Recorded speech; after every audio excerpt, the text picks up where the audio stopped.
Good morning and welcome to the Woodyard Ranskill Limited YouTube channel weekly video, week number 3. It's currently like the 6th of February, sorry, and it's been raining now for about a week solid, so this video is pretty much me in the shed. I've not been outside because of the weather to do anything outdoors. So we'll start the video. I've got an order for some 6 foot by 3 foot double-sided hit and miss palisade fence panels, which you've not seen me do yet, so I'm going to start making one of those. I'll show you how I do that. Look, it has 3 back rails. I use 22 by 100mm boards for the whole panel. I use 3 back rails. These are 6 foot long. That's the 3rd one now there, look, going on. I've just got some simple pieces of 4x1 just cut for jig templates that I put between the rails to space them out, and I remove the top one, look, because it's more or less in the right place, but then I can just tweak it with the board once I put the board on to make sure that it's, you know, level with the board, as you'll see.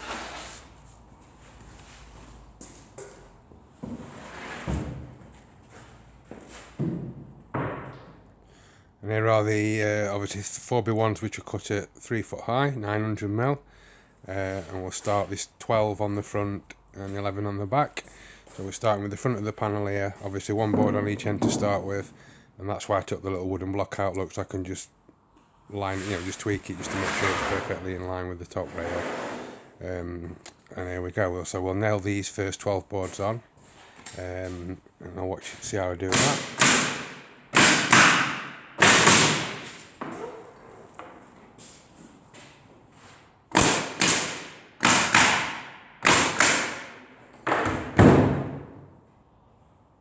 And then what I've done is worked out the space between each of the 12 palings. It's an equal gap between each one, and I've cut the length of timber to that exact width, and that just, I just put that between each board to space them out equally across the panel.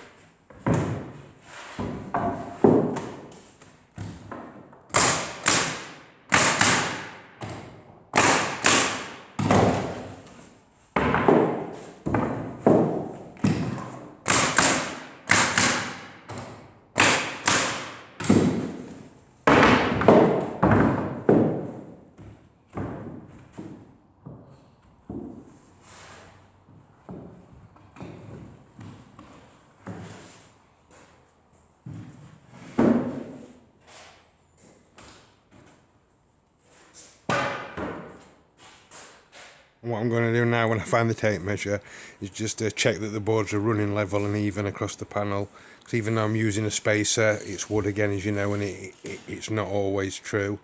So I'll just measure the top, look, see where that last board that I put on goes to. Same on the bottom, to make sure that we're running level, and we're all good.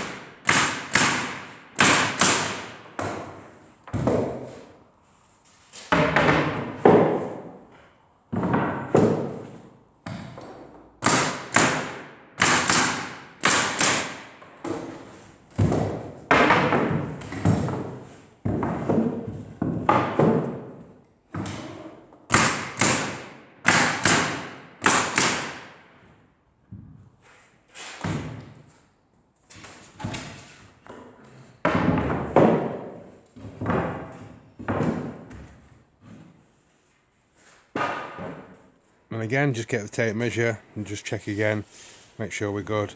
It's far better than getting to end up panel and then it's finding out it's out of line, and then in the end it just looks a mess with different gaps. So we just check it, look, make sure. Just only takes a minute or 2.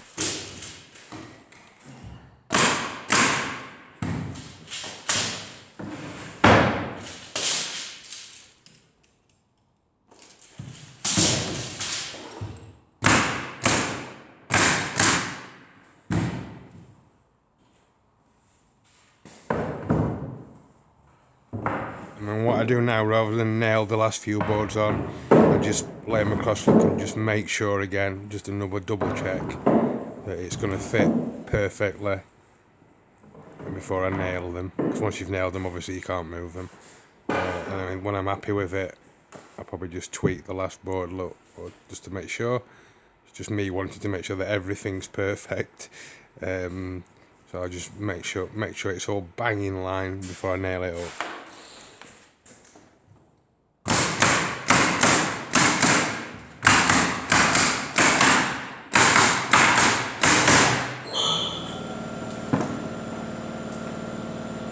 That's the front done, 12 boards, and now we'll do the back.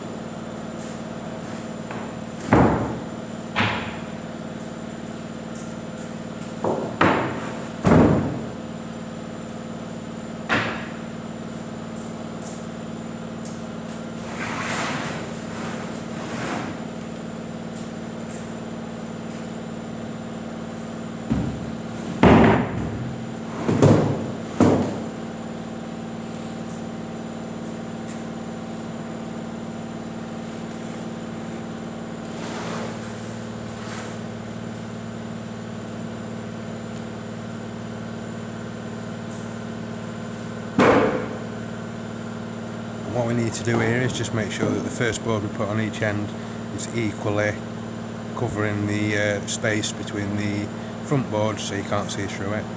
We do the same on both sides, and then we measure it to make sure that it's in line, and we're not just guess by laying it on like that, but that's just roughly where it wants to be. And then I'll measure it. It's about 70mm or 75mm, it varies on boards, and I'll get that equal measurement on top and bottom, so I know that board's true, in line and vertical, before I start with the rest.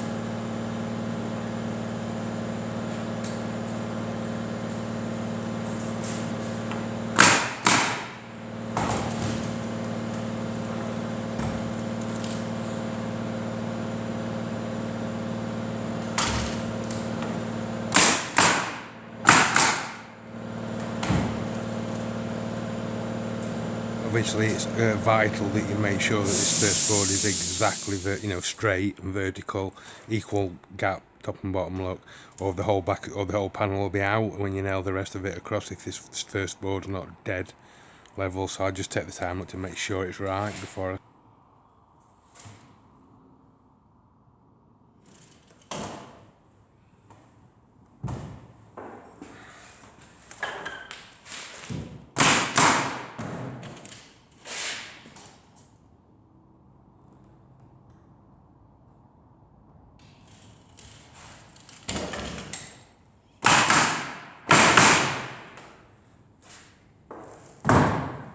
Now it's almost the same process as the front, the wooden spacer to equally space the boards out across the back. You just got to keep checking, looking, making sure that they are covering the gap equally. The spacer does most of the work for you, the jig spacer, but you just make sure when you have a look.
Well, I'll just get a quick sip of tea.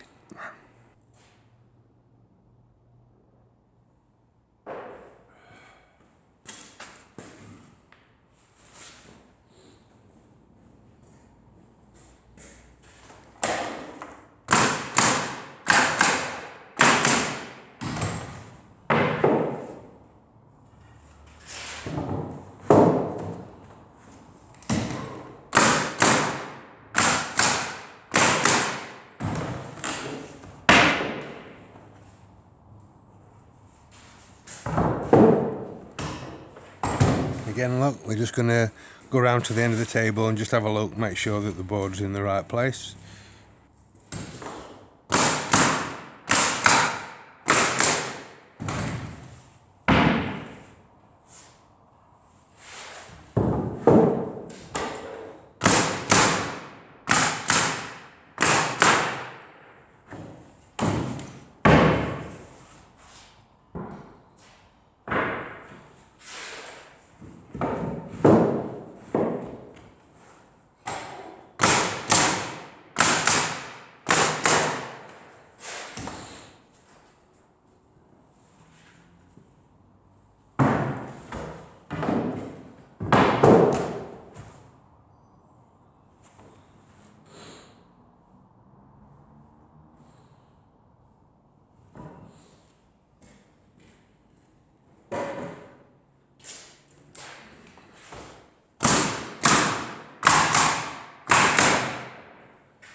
And there we have it, 12 boards on the front, 11 boards on the back.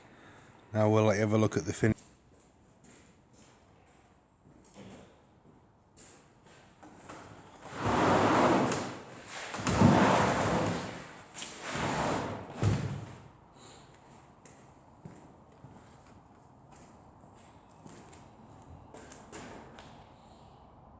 I nearly forgot, not everybody does this, but I do.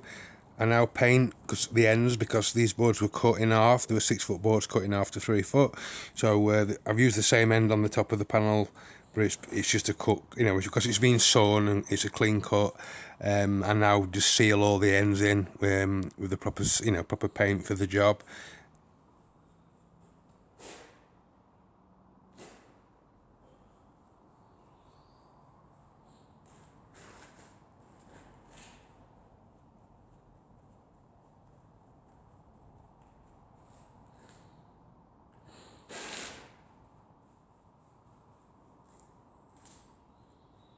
And this is another reason why I can't make massive quantities of panels, like 100 a day, like some companies. Not many do this, but I just take the time and care, as you can see on my panels, just to make them as good as they can be. And it's just an extra touch that we like to do.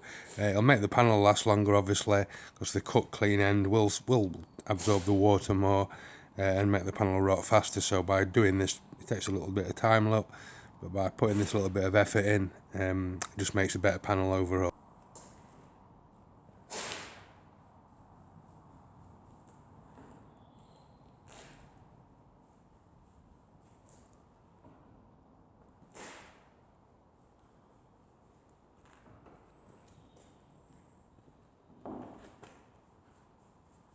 And I've just realised that all you can see is the back of me, which is not great. So I'll see if I can improve that for you.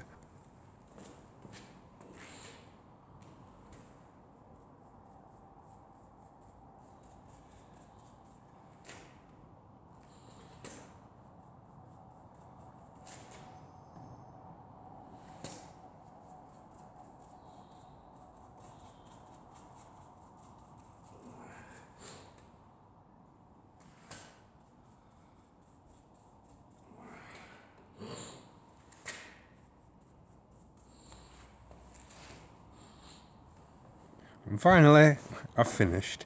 I've only got 3 of these to make today, so it's not too bad.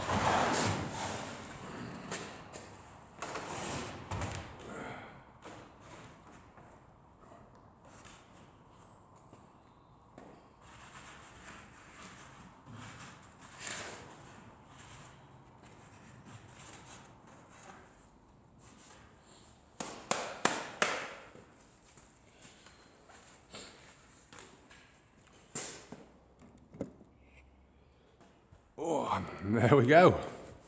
Not bad. About 15 minutes start to finish. That's one. 6 foot by 3 foot, double-sided palisade hit and miss fence panel. As you can see, definitely square because it stands up on its own, doesn't fall over. So that shows you it's square and dead true and straight. Just show you the back. And there we are. 22mm by 100mm boards all the way through. So it's quite heavy duty, look. So 22 mil, so you've got 22, 22, and it's 66 mil in total. But as you can see, you inset on the rear, you inset the first board far enough in for it to slot in the post. So you've only got two boards going into the slot, which is 44 mil. So if you put the back board up to the end, it wouldn't fit in the concrete post. So both ends have the back board inset. There you go. Hope you enjoyed that. That's Fred making double-sided hit and miss fence panels. Thank you very much as always for watching. And what's Fred making next? Right, now we're making a 6x3 round top picket panel. I've got a few of these to make, so I'll show you how to do these. I've got a proper jig for these, which is just a piece of ply with all bits and strips of wood fastened to it, which holds all the materials in place.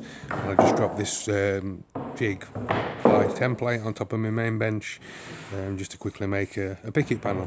As you can see at the minute, I'm putting the round top palings in. There's 13 of these, and there's a place just to slot them in. Look on my jig that I've made. That holds them all in place and equally spaced apart across the 6-foot panel. Just picking the best side of the paling. There's usually a better side, so I'll try and put that side to the front. As you can see, it makes it easy with this jig. Just drop your 13 palings into the grooves.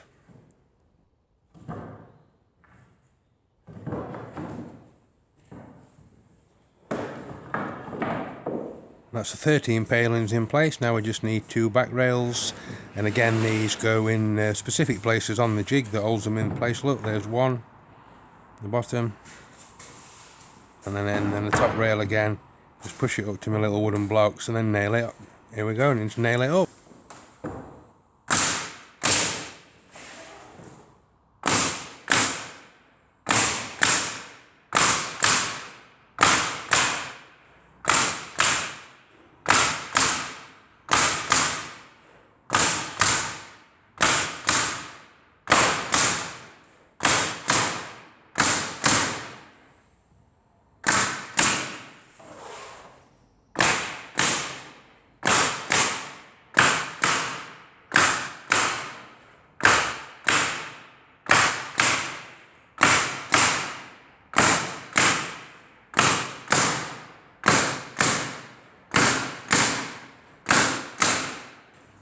And that's it. As easy as that when you've got a proper jig.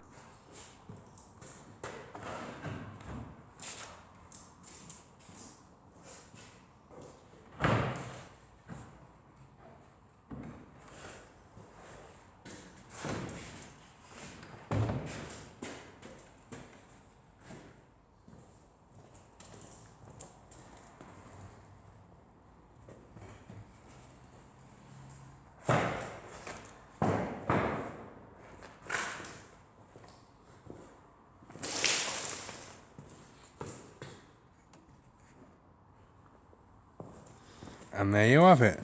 Very nice indeed. 6 foot wide, be 3 foot high, round top picket panel. All planed and nice, all evenly spaced out palings, look. All true and equal. Good job. And now we're on another gate. I've already made the frame, as you can see. That's on the bench. I didn't bore you with that because you've seen a couple of videos of that. But the frame's all made. This one's 3x2. Very, very rarely use 3x2. But it's a smaller, it's being cladded with thin batten. The 4x2 would be just too big, overkill.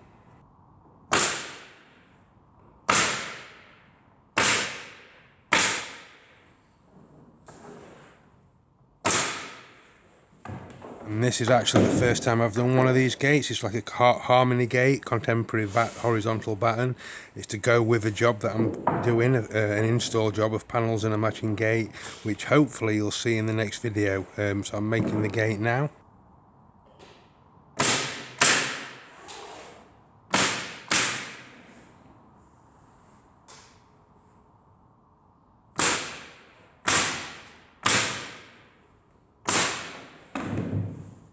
and I'm using the airline stapler rather than nail gun, because these are only thin batten and the nail gun would just put big holes in them and ruin the look, smash them up. So we're just using a staple to attach them, which is a much neater finish, as you'll see.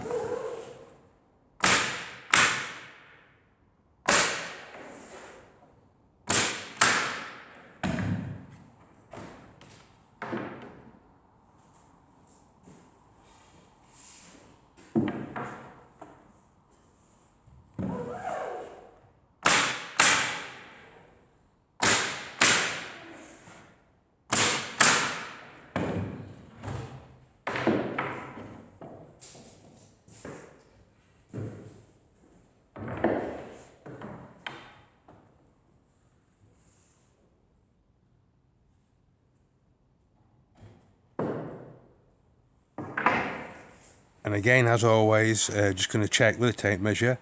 Put about 5 of these battens on now. I'm just going to check that it's running true and level again, equal on both sides.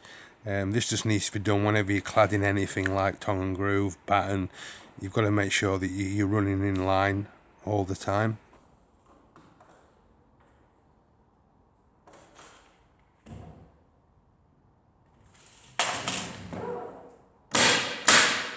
So what we'll do is we'll get an exact measurement look of one that we've stapled, and then make sure that the other one is the exact same measurement before we staple that one.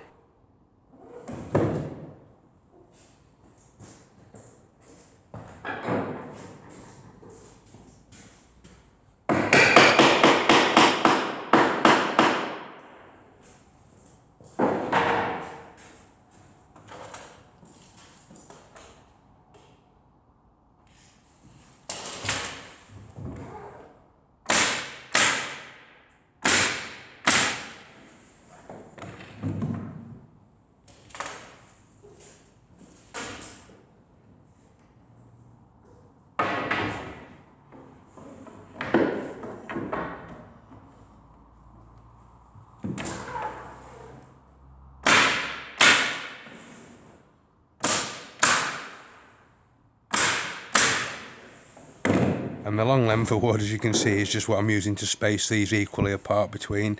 Again, it's been worked out for the same gap across the gate. It's left at a long length so we can make obviously wider panels, etc. We're using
Again, we're going to check again with a tape measure.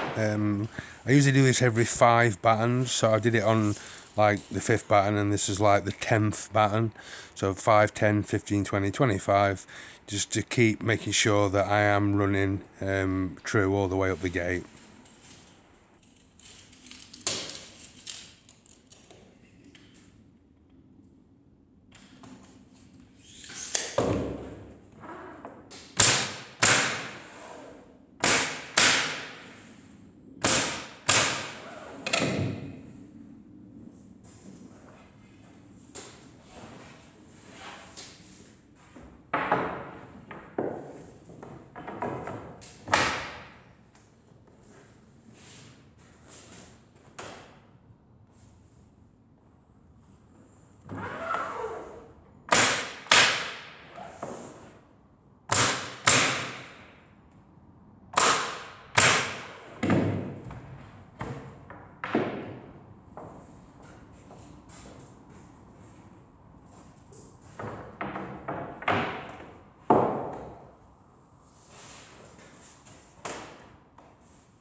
there's 2 staples going in each end of the batten, and then I'm trying to put 1 or 2 also through where the bracing bar is across the back, just for an extra bit of, you know.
Oh, we've run out of staples.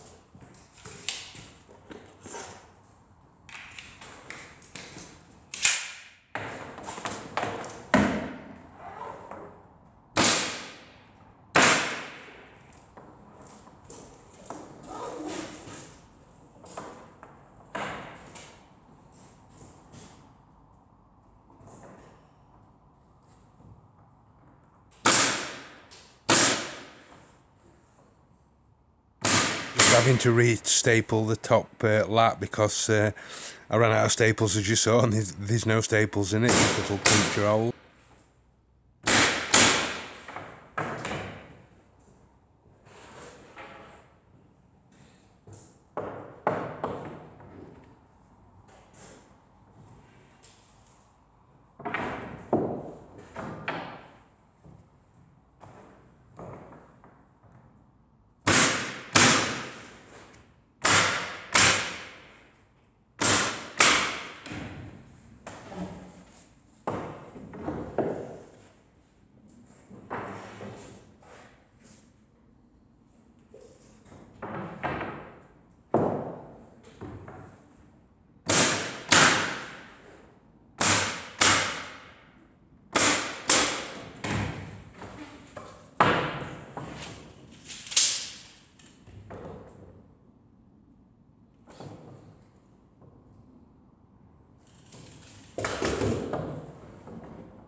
There he goes again, look, Fred the perfection.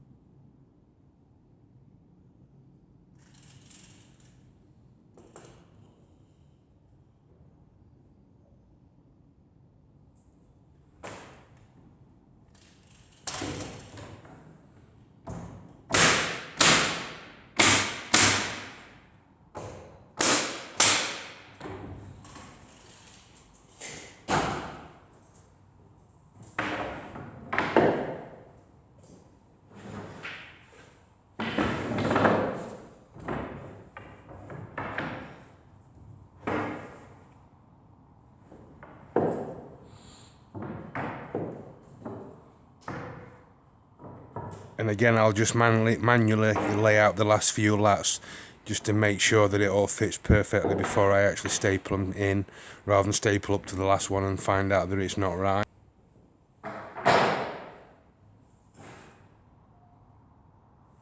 And this allows me just to tweak the last few if necessary, as you can see here, just to make it perfect.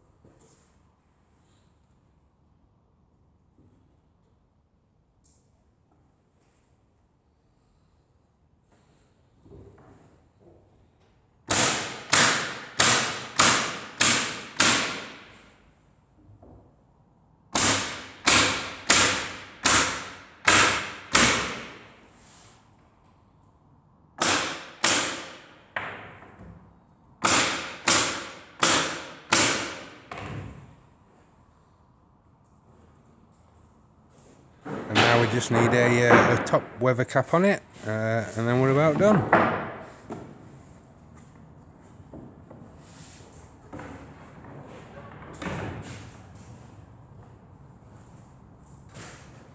And this capping's just a tiny bit too long, so I'm just going to mark it up with a Sharpie look and just nip the end off it so it fits.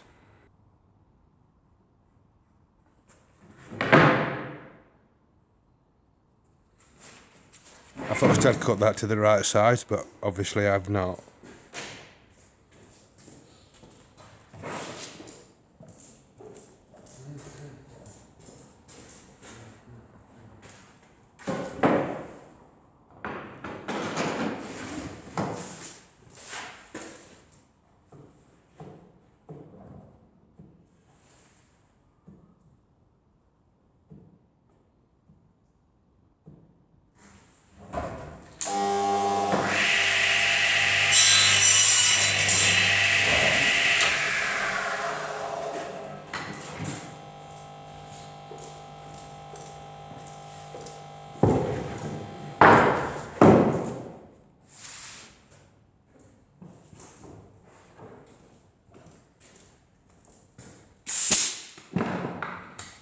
I've just switched over to the actual nail gun, so I'm going to nail the cap because it's a thick chunky cap, and I'm nailing it into the main frame.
And there we have it.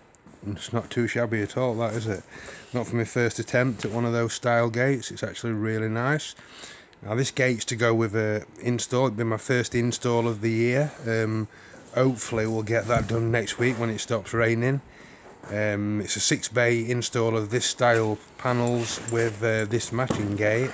As soon as it stops raining I'll be out to install it, and obviously that'll be my first video of an actual install, which I'm looking forward to doing. But as you can see, it's a lovely gate. So touch wood. This video, I know it's all been me in the shed, but it's just rained and rained and rained. So hopefully next week you'll get to see me fit this gate along with the panels, and that'll be really good. And that's the end of this video. So thanks again for watching. Again, it was just me in the shed, but the weather's been atrocious. So I still hope you enjoyed the video, and I really hope I see you in the next one. Thanks again. Cheers.